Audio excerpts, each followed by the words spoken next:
Hello my beautiful students out there and welcome back to my YouTube channel. सबसे पहले तो thank you so much for loving my बफो maths channel and it really keeps me motivated. So आज के video में which is part 7 of the fraction series we will be discussing कि दो fractions कैसे पता चलेगा कि इक्विवेलेंट हैं या नहीं। बट उसके आगे जाने से पहले why am I making this fraction series, इतने सारे पार्ट जो मैंने बनाए हैं, क्यों, व्हाट इज़ द नीड। और मैं पास्ट 17 ईयर्स से I am into this teaching profession. I teach maths to class 3rd to 8th और कहीं ना कहीं मुझे ये समझ में आया है कि बच्चे जब हायर क्लासेस में चले जाते हैं 7th 8th में, उनको बेसिक फ्रैक्शंस बिल्कुल भी ना उनको याद रहता है ना उनको समझ में आता है। अगर आप उनसे पूछोगे मिक्स फ्रैक्शंस क्या है, इक्विवेलेंट क्या है, they don't know what is that. और आजकल जहाँ ओलंपियाड्स हैं, CBSE board, they are actually checking the conceptual knowledge of the child, right, कि उनको बेसिक कितना समझ में आया है, वो क्वेश्चंस अकॉर्डिंगली फ्रेम किए जाते हैं। तो कहीं ना कहीं it was there in my mind कि ये डर जो बच्चों का है ना, ये तो दूर करना ही है। I hope you agree with me और आप भी मेरे साथ मिलके इस मिशन में मेरा साथ देंगे by sharing this videos with all the students out there who actually need them, right. तो जब भी आपके बच्चों को कहीं प्रॉब्लम हो फ्रैक्शंस में, डू शो दीज वीडियोज़, तभी मेरा जो ये एम है वो फुलफिल होगा, राइट। तो आज का वीडियो पे आ जाते हैं विच is part 7 of the fraction series, जहाँ पे दो फ्रैक्शंस आपके सामने हैं और सब लोग बोल रहे हैं, कोई कह रहा है ये इक्विवेलेंट है, कोई कह रहा है इक्विवेलेंट नहीं है।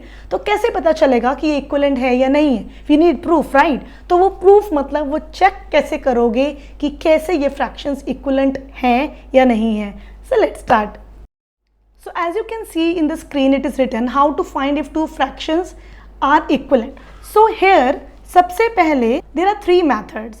First is visual method, second is cross multiply method and the third one is making the denominator same. अब इन 3 methods के examples लेके चलते हैं। सबसे पहले तो विजुअली आप बता सकते हो कि दो फ्रैक्शंस इक्विवेलेंट हैं या नहीं। जैसे आपके सामने है 2/4 and 5/6. 2/4 means 2 parts colored out of 4 equal parts and 5/6 means 5 parts colored out of 6 equal parts. तो यहाँ पे आप विजुअली देख सकते हो कि यहाँ पे कम पार्ट्स है और यहाँ पे ज़्यादा, तो they are not equivalent. Equivalent means they look different but value same है, राइट। तो सेम पोर्शन कलर्ड होना चाहिए था पूरे बड़े रेक्टेंगल में, जो कि यहाँ पे नहीं है। So hence 2/4 is not equivalent to 5/6. Now check if 2/5 is equivalent to 6/15. Now ऐसे क्वेश्चन तो एग्जाम में 100% आते हैं, तो ये कैसे चेक करोगे कि इक्विवेलेंट है या नहीं? The method is cross multiply method. So हमने सबसे पहले लिखना है आपने यहाँ पे 2/5 और यहाँ आप लिखोगे 6/15, राइट। क्रॉस मल्टीप्लाई मतलब 15 will multiplied by 2 and 5 multiply होगा आपके 6 के साथ। 2 multiply by 15 is 30 and 6 multiplied by 5 is also 30. They both are same, right? So that shows that 2/5 is equivalent to 6/15. Now let's move to the next question. If 9/4 is equivalent to 6/7, ये भी हम cross multiply से देखेंगे। तो सबसे पहले आप लिखोगे यहाँ पे 9/4 एंड यहाँ आप लिखोगे 6/7. एरो जरूर बना देना बिकॉज बच्चों को एरो से ही समझ में आता है। 9 will be multiplied by 7, 9 7s are 63 and 6 will be multiplied by 4, 6 4s are 24.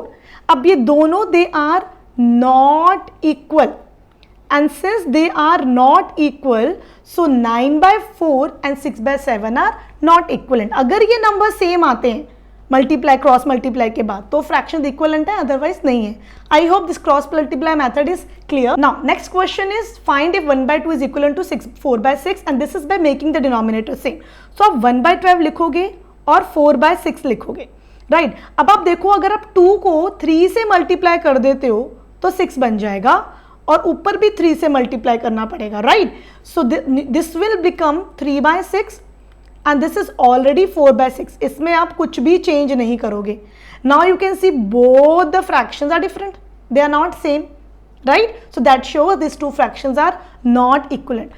Mostly जो बच्चे प्रेफर करते हैं ना मेथड इस क्वेश्चंस में, that is cross multiply method. But since I have to deal with all the different methods with you, that is why I am introducing this method. I hope आज का video आपको समझ में आया है कि कैसे चेक किया जाता है बिना लड़े, कैसे प्रूफ दिया जाता है कि दो फ्रैक्शंस इक्विवेलेंट हैं या नहीं. So I hope you like the video. Don't forget to like, share and subscribe my channel. See you in the next video. Till then, take care. Bye for now.